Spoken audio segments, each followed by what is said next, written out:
सुप्रभात बच्चों, आप लोग कैसे हैं। आशा करती हूँ आप बहुत ही खुश और स्वस्थ होंगे।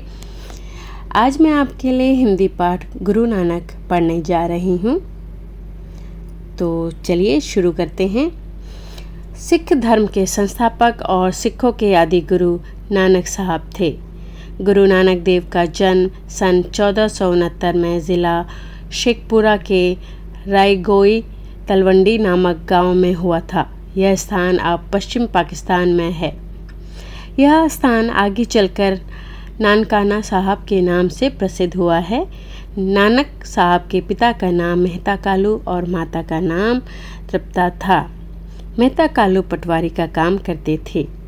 नानक को बचपन से ही ईश्वर पर बड़ी भक्ति थी। वे अपने मित्रों के संग भगवान का भजन किया करते और अकेले में नाम स्मरण। इस कारण से उनका मन पढ़ाई में नहीं लगता था।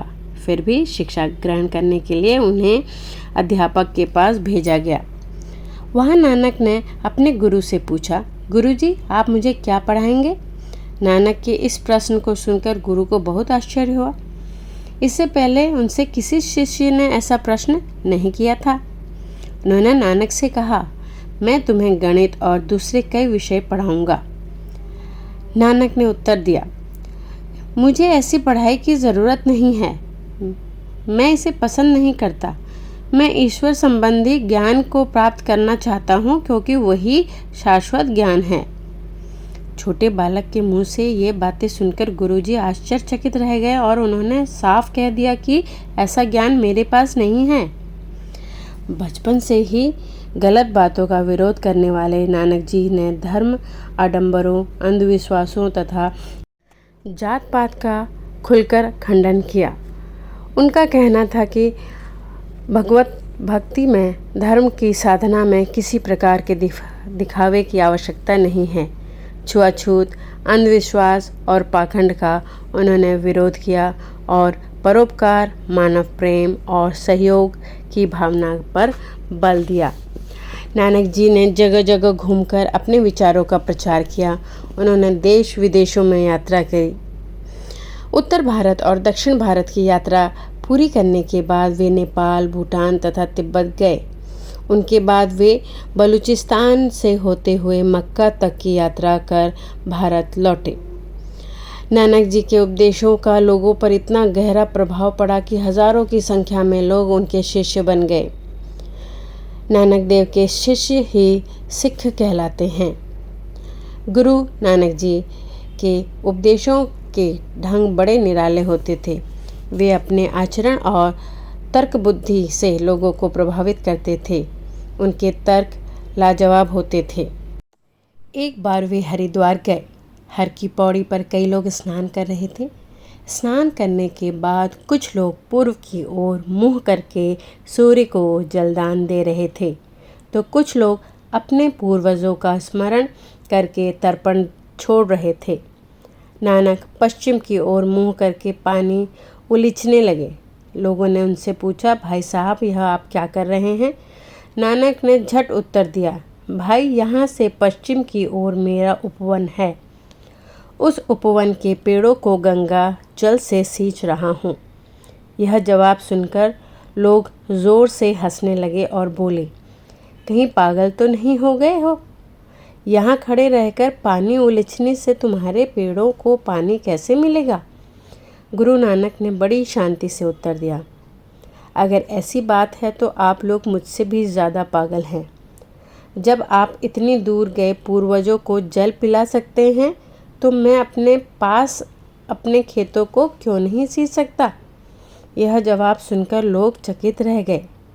उन्हें अपनी भूल का अंदाज़ा हो गया। पूर्वजों को श्रद्धांजलि अंधविश्वासों से नहीं, अच्छे कर्मों से देनी चाहिए। हमें उनके दिखाए सदाचार और आदर्शों का अनुसरण करना चाहिए।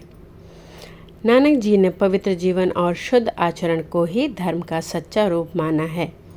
उन्होंने कहा, जो सत्य की खोज करता है, संतोष का नियम रखता है, ध्यान के सरोवर में स्नान करता है, सहानुभूति को अपना ईश्वर बताता है, क्षमा को अपनी जपमाला बताता है वह व्यक्ति ईश्वर की कृपा का पात्र बनता है।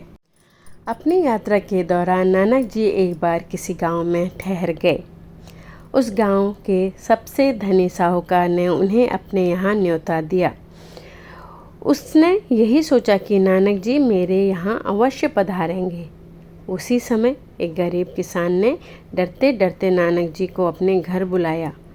लोगों ने सोचा कि नानक जी गरीब की कुटिया में नहीं जाएंगे, किंतु नानक जी गरीब किसान के यहाँ ही पहुँच गए और उनके घर पर सूखी रोटी खाकर प्रसन्न हुए।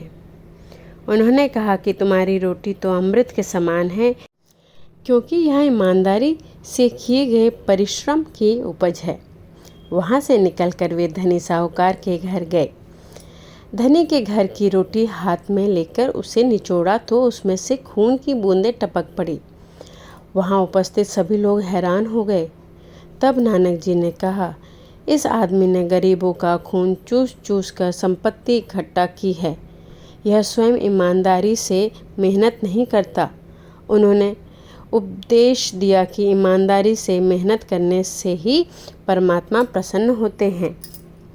लगभग 25 वर्ष तक देश भ्रमण करने के बाद गुरु नानक करतारपुर में जाकर बस गए और अंत समय तक वहीं रहकर उपदेश देते रहे। करतारपुर में ही 1539 को नानक जी इस नश्वर शरीर को छोड़कर परमात्मा में लीन हो गए। तो बच्चों, इसी के साथ ये पाठ समाप्त होता है। अगले पाठ के साथ फिर उपस्थित होंगी। तब तक के लिए धन्यवाद।